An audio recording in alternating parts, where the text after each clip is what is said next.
I just had to show the facts. And Emma had kindly archived all the facts in tidy folders with her own name on them. Emma's housewarming. That wasn't a party. It was the opening scene of an autopsy. And I had just handed the scalpel to everyone watching. By noon, the fallout had begun.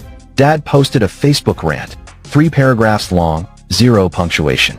Something about betrayal. About sons who turn against their blood. He got 3 likes. One from a second cousin who probably thought he was talking about politics. Emma deactivated everything. Instagram gone. Facebook nuked. LinkedIn quietly wiped. The house was silent. No new captions. No new grateful selfies in front of the door I paid to keep from foreclosure. That silence. It was the sound of everyone realizing